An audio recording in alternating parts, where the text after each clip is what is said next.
Good morning प्यारे students. आज हम लोग जो बात करेंगे वो डिफिनीशन ऑफ कॉन्टिन्यूटी की बात होगी। जैसा कि कल हम लोगों ने देखा था, इसके पहले वाले क्लास में जो हम लोगों ने डिस्कशन किया था वो बताया था कि अगर कोई फंक्शन कंटिन्यूअस है तो उसकी लेफ्ट हैंड लिमिट, उसकी राइट हैंड लिमिट और उसकी वैल्यू ऑफ द फंक्शन क्या होनी चाहिए? इक्वल होने चाहिए। ठीक है ना।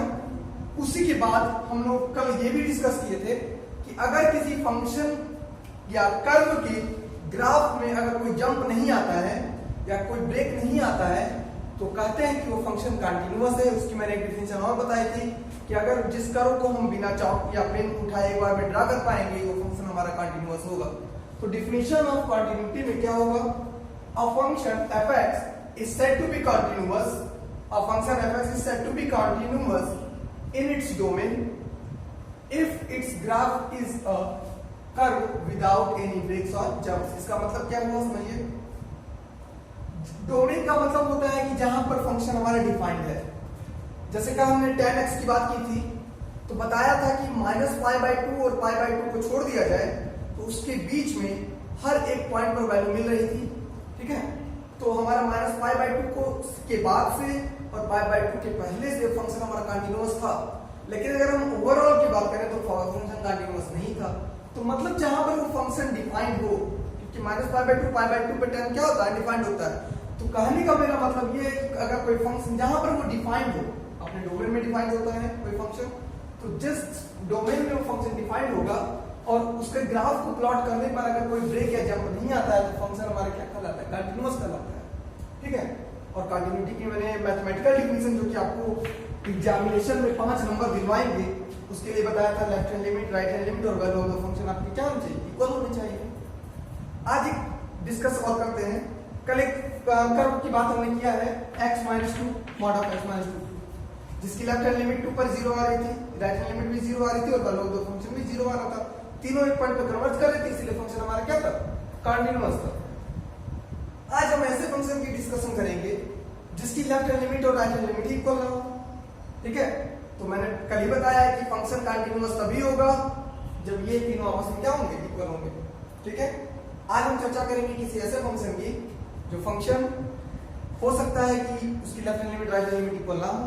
तब देखते हैं क्या सिचुएशन बनती है।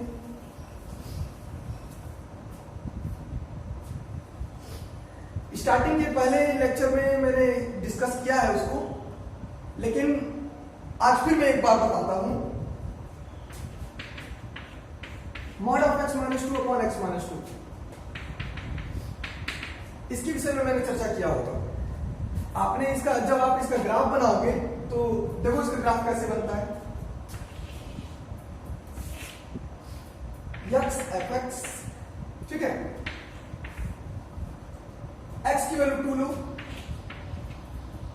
2 लिया तो 2 - 2 0, 0.0 अनडिफाइंड फॉर्म, इंडिटरमिनेट फॉर्म। 2.01 लेंगे तो 2.01 - 2 0.01, यहां पे भी वही आएगा, कैंसिल आउट होकर क्या है? 1 आ जाएगा। 2.1 पर भी 1 आएगी वैल्यू, इसी प्रकार से 2.2 पर भी वैल्यू क्या आ जाएगी? 1 आ जाएगी। 1.99 लेंगे वैल्यू, 1.99 - 2 -0.01, यहां पर भी -0.01, मॉड से हट जाएगा तो प्लस आ जाएगा 0.01, यहां पे माइनस रहेगा 0.01, कैंसिल आउट करके -1। इसी प्रकार से 1.9 पर भी वैल्यू -1 आएगी और 1.8 पर भी वैल्यू -1 आएगी। जब इसका ग्राफ आपने प्लॉट किया होगा तो इसका ग्राफ कुछ इस प्रकार से आ रहा होगा। इसका ग्राफ 2 1 -1, 2 के बाद जितनी भी वैल्यूज मिल रही है, 2 के बाद जितनी भी वैल्यूज मिल रही है सब पर वैल्यू क्या आ रही है? 1 आ रही है। मतलब 2 के बाद इस पॉइंट, इस पॉइंट, इस पॉइंट जितने भी पॉइंट्स हैं सब पर वैल्यू क्या आ रही है? 1 आ रही है। 2 पर भी 2 पर नहीं आ रही है, लेकिन 2 के बाद वैल्यू 1, वैल्यू 1, हर एक पॉइंट पर वैल्यू क्या आ रही है? 1 आ रही है। इसका ग्राफ इधर हो गया।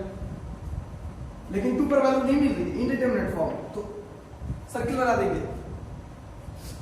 लेकिन 2 से पहले हर एक पॉइंट पर वैल्यू कितनी आ रही है? -1 आ रही है। तो 1.99 पर भी वैल्यू, 1.9 पर भी वैल्यू -1, 1.8 पर भी वैल्यू -1, बाकी जितनी भी पॉइंट्स आएंगे सब पर वैल्यू -1 आएगी, लेकिन 2 पर वैल्यू नहीं आ रही है। हालो सर्किल बनाएंगे, सर्किल बना देंगे, ठीक है। तो क्या पता चला इसमें? ये पता चला कि जैसे जैसे हम लोग x की वैल्यू 2 पर पहुंच रहे हैं, किधर से? लेफ्ट से। जैसे जैसे x की वैल्यू 2 पर पहुंच रहे हैं, किधर से? लेफ्ट से। वैसे वैसे हमारी वैल्यू -1 ही रह रही है, कोई चेंजिंग नहीं हो रही है। इसकी लेफ्ट हैंड लिमिट क्या हो गई? -1। ठीक। जैसे जैसे हम लोग x की वैल्यू 2 के करीब पहुंच रहे हैं, किधर से? राइट से। x की वैल्यू क्या ले रहे हैं? 2 की तरफ पहुंच रहे हैं। डिक्रीज करते करते किधर जा रहे हैं? 2 की तरफ जा रहे हैं। हमारा फंक्शन की वैल्यू में कोई चेंजिंग नहीं हो रही और वो 1 ही हो रहा है, मतलब इसकी राइट हैंड लिमिट क्या हो गई? 1। लेकिन इसको मैथमेटिकल में कैसे करेंगे? मैथमेटिक्स में भी करके बताया था उस दिन, ठीक है। तो चलते हैं।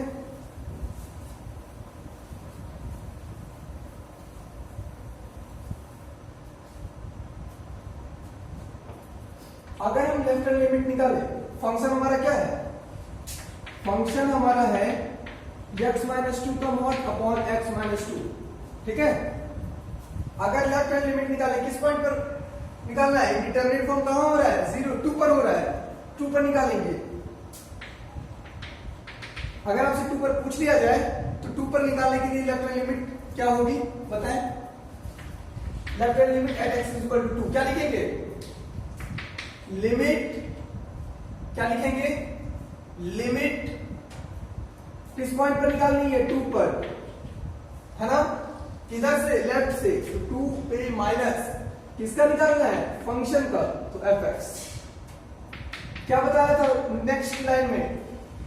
कुछ भी लिखा उससे हमें मतलब नहीं है। सिंपली आपको क्या लिखना है? सिंपली आपको लिखना है लिमिट s टेंड्स टू 0। फिर f ऑफ 2 पर निकालना है तो 2 लेफ्ट से निकालना है तो माइनस, और यस तो हमेशा रहेगा, ये और ये हमेशा रहेंगे। फिर आ जाइए, f के अंदर क्या है? x, लेकिन यहां पे f के अंदर क्या है? 2 माइनस h, तो x की जगह क्या रखना होगा? 2 माइनस h, तो रख देंगे यहाँ पे भी 2 माइनस h, यहाँ पे भी 2 माइनस h रख देंगे।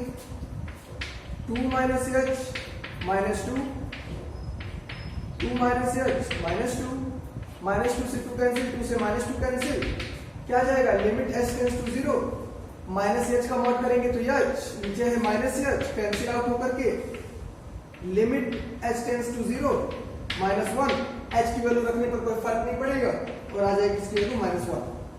बताया ना लेफ्ट हैंड लिमिट कितनी आ रही है? -1 आ रही है। चलिए राइट हैंड लिमिट निकालते हैं इसकी।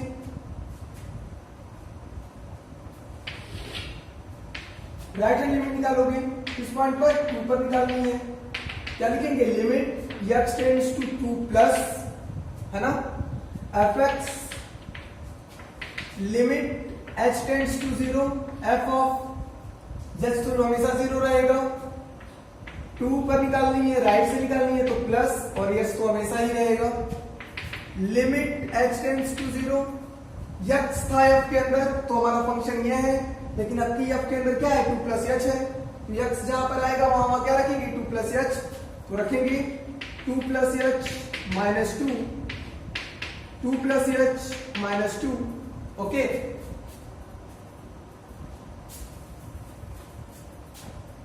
टू से 2 कैंसिल, 2 से 2 cancel, limit h tends to 0, mod of h ही आएगा, नीचे भी h, h से h कैंसिल, आ जाएगी value 1। Left hand limit -1, right hand limit +1, क्या इक्वल है? नहीं है। Left hand limit not equal to right hand limit, है ना। तो जब यही दोनों इक्वल नहीं है तो वैल्यू ऑफ द फंक्शन की बात करने का कोई मतलब नहीं है, ठीक है। क्योंकि फंक्शन कंटीन्यूअस तभी होता है जब left hand limit, right hand limit और वैल्यू ऑफ द फंक्शन तीनों इक्वल हो। लेकिन जब यही दोनों इक्वल नहीं होंगे तो फंक्शन के कंटीन्यूअस होने की कोई बात ही नहीं है ना। फंक्शन हमारा कंटीन्यूअस नहीं है, तो मैथमेटिक्स से पता चल गया। क्यों पता चला? क्योंकि लेफ्ट हैंड लिमिट -1 थी, राइट हैंड लिमिट +1 थी, और देखने पे ये पता चला कि left hand limit right hand limit की इक्वल नहीं है। Mathematical definition of continuity, if function की left hand limit right hand limit equal नहीं होती तो फंक्शन कंटिन्यूअस नहीं होता है।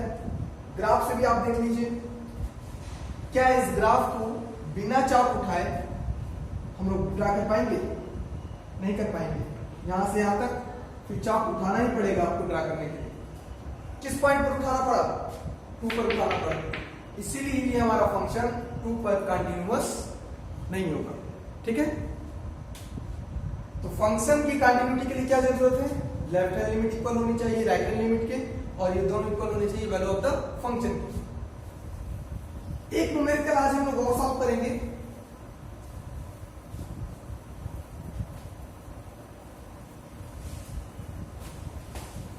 एक न्यूमेरिकल हम लोग आज सॉल्व करेंगे, लेकिन उससे पहले, एक न्यूमेरिकल सॉल्व करने से पहले आपको कुछ लिमिट्स के रिजल्ट्स जरूर जानने चाहिए। तो आप लोग सभी लोग नोट कर लेंगे इसको। Basic results of limits. Okay, मेरे जितने भी क्लासेस हैं उनके आपको पीडीएफ भी प्रोवाइड किए जाएंगे। ठीक है, फिर भी आप यहां पे नोट कर लेंगे। बेसिक रिजल्ट्स ऑफ लिमिट्स में आप सभी ने पढ़ा है लिमिट h टेंड्स टू 0 या x tends to 0 sin x upon x क्या होता है? 1। ये सभी को तैयार होना चाहिए। Limit x tends to 0 tan x upon x क्या होता है? 1। Limit x tends to 0 e to the power x minus 1 upon x, इसकी वैल्यू क्या होती है? 1।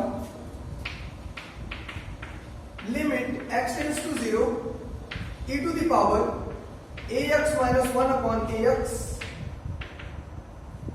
ठीक है, इसकी वैल्यू क्या होगी? a। Limit x tends to 0 limit x tends to 0 log 1 plus x upon x, इसकी वैल्यू क्या होगी? 1। 6 will be limit x tends to 0 log 1 minus x upon x क्या होगा? -1।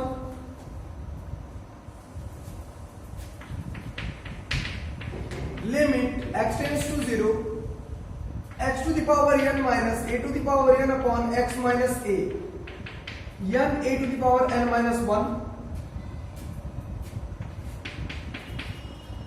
and limit x tends to 0 x to the power m minus a to the power m upon x to the power n minus a to the power n, ये value क्या हो जाएगी? m upon n a to the power m minus n। Okay, sorry, यहां पर x tends to a होगा और यहां पर भी x tends to a होगा।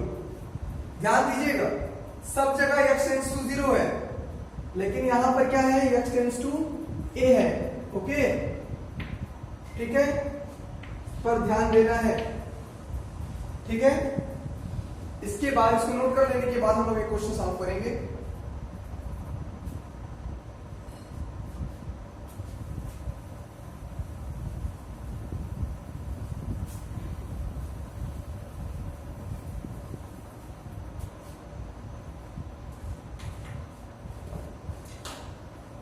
जो आपका क्वेश्चंस होंगे उसको आप नोट कर लेंगे जल्दी से।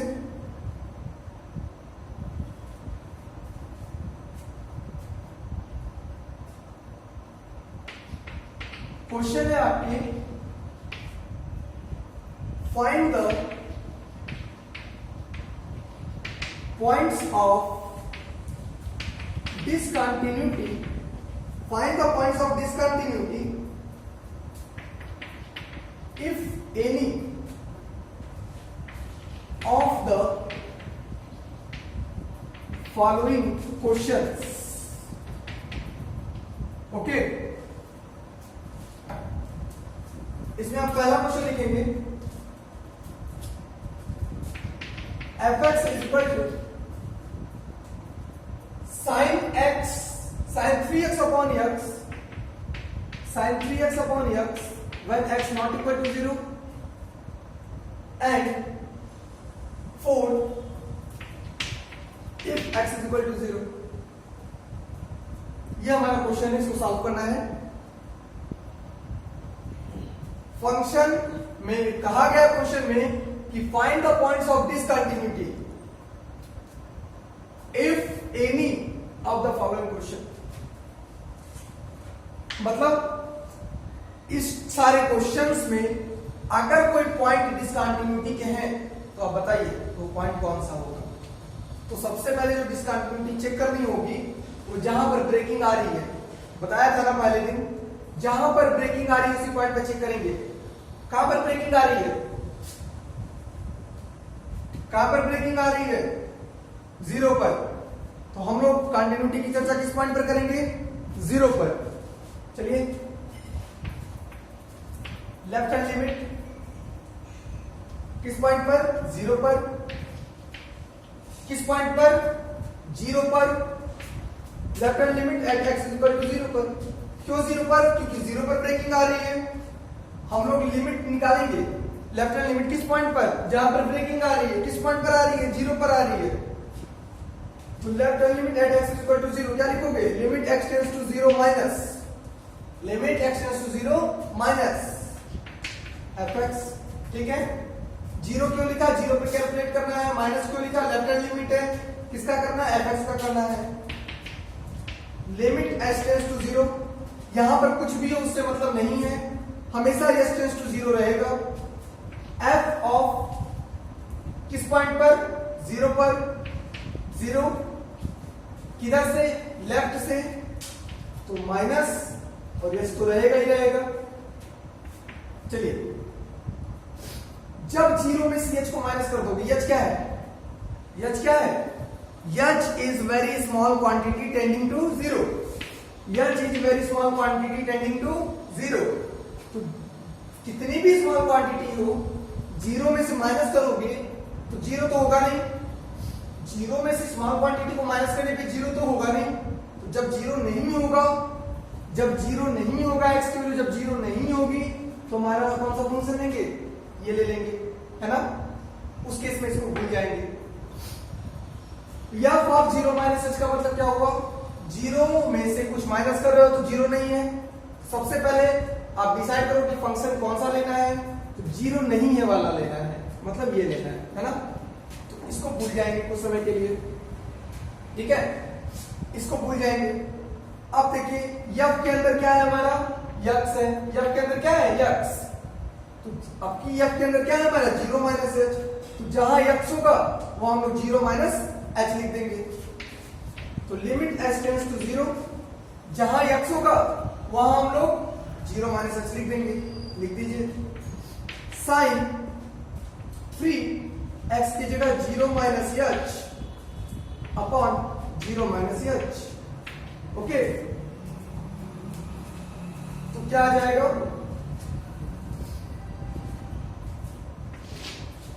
ये आपको मिल जाएगा limit h tends to 0 sine minus 3h, sine minus 3h upon minus h। मिल जाएगा ना, sine minus 3h upon minus h। Sine minus theta क्या होता है, माइनस साइन थीटा होता है। तो minus sine 3h upon minus h, minus से minus cancel. Limit h tends to 0, क्या बचा, साइन 3h अपॉन h। अभी आपने जस्ट पढ़ा है क्वेश्चन रिजल्ट्स पढ़ा है, limit h tends to 0 sine h upon h, या limit x tends to 0 sine x upon x। मतलब साइन के जो एंगल होंगे वही डिनोमिनेटर से डिवाइड होने चाहिए। साइन का जो एंगल होगा उसी से डिनोमिनेटर डिवाइड होना चाहिए। साइन का एंगल कितना है, 3h है, लेकिन डिनोमिनेटर में 3h डिवाइड नहीं है ना। साइन का एंगल कितना है, 3h है, लेकिन डिनोमिनेटर में सिर्फ h है, 3h नहीं है। अगर 3h होता तो वैल्यू बना जाती। तो 3h लाएंगे, तो 3h लाने के लिए 3 से इंटू किया नीचे, तो 3 से नीचे डिवाइड करोगे, या 3 से डिवाइड किया नीचे तो 3 से इंटू करोगे। है ना। तो 3 से इंटू यहां ना करके यहां कर दिया, क्योंकि 3 s से इंडिपेंडेंट है। तो क्या आ जाएगा 3, इस पूरे की value limit s tends to 0 sin 3h upon 3h की वैल्यू कितनी हो जाएगी 1 हो जाएगी। क्यों 1 हो जाएगी? क्योंकि जो हमारा साइन का एंगल है उसी से डिनोमिनेटर में डिवाइड है। ठीक है, तो ये आ गया 3, क्या आ गया 3 आ गया। उसी प्रकार से राइट हैंड लिमिट निकालेंगे। ओके, इरेज करें, चलिए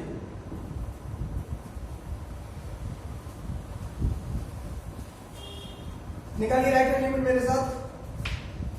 right hand limit at x equal to 0 पे किस पे निकालना है? जहां पर फंक्शन हमारा ब्रेक हो रहा है ना, 0 पे निकालना है। क्या लिखोगे? लिमिट h टेंड्स टू 0, नहीं, तुरंत h टेंड्स टू 0 लिखते हैं बच्चे, ये गलती नहीं करनी है। ठीक है, सबसे पहला काम क्या करना होता है? x टेंड्स टू किस पॉइंट पर? 0 पर। किधर से? राइट से। तो 0 प्लस लिखोगे fx। अगले स्टेप में यहां पर 3 हो, 4 हो, 5 हो, 2 हो, कुछ भी हो, उससे मतलब नहीं है। अगले स्टेप में तुरंत लिखते हैं लिमिट h टेंड्स टू 0। ये जो h की वैल्यू 0 है इसके करस्पॉन्डिंग तो है नहीं, ये तो कांस्टेंट बना रहेगा। एक बड़ा जिद्दी आदमी ये कहेगा कि नहीं मैं तो बना रहूंगा इसी प्रकार से, तुम्हारी वैल्यू कुछ भी हो हमें उससे मतलब नहीं है, मैं तो h की वैल्यू 0 ही रखूंगा, है ना। तो x टेंड्स टू 0 हमेशा रहेगा, x कुछ भी हो उससे हमें मतलब बिल्कुल भी नहीं है, x टेंड्स टू 0 ही रहेगा। f ऑफ किस पॉइंट पे निकालना है? 0 पर। अब इसकी वैल्यू आ जाएगी, अब इसकी इंपॉर्टेंस है सेकेंड स्टेप में 0 राइट से निकालना है तो प्लस s तो रहेगा ही हमेशा। अब आप खुद बताओ, 0 में स्लाइटली स्मॉल क्वांटिटी ऐड कर रहे हो, भैया 0 में कुछ भी ऐड करोगे तो 0 तो रहेगा नहीं रहेगा, 0 से बड़ा होगा, यानी कि 0 नहीं रहेगा। तो जब 0 नहीं रहेगा तो फिर तो यही आ गया, फिर हमारा फंक्शन यही हो जाएगा, इसको रेज कर देंगे।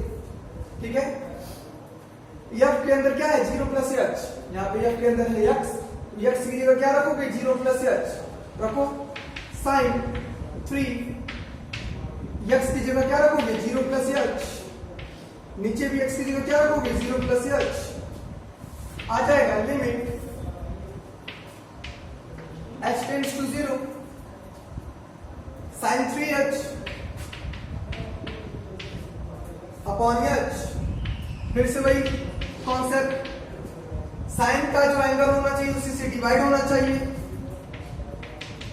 तो क्या कर दोगे? उसी से डिवाइड कर दोगे और उसी से मल्टीप्लाई कर दोगे। इसकी वैल्यू क्या आ जाएगी? 1, 3 इंटू 1 आ जाएगा 3। तो लेफ्ट हैंड लिमिट भी 3 आई थी, राइट हैंड लिमिट भी 3 आई, तो क्या ये फंक्शन कंटिन्यूअस हो गया? अभी भी एक चीज बची है, वैल्यू ऑफ द फंक्शन।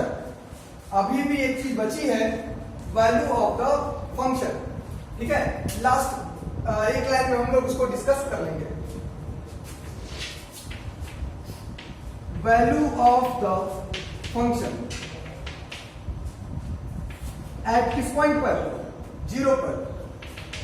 किस पॉइंट पर? 0 पर। क्या लिखोगे? f of 0।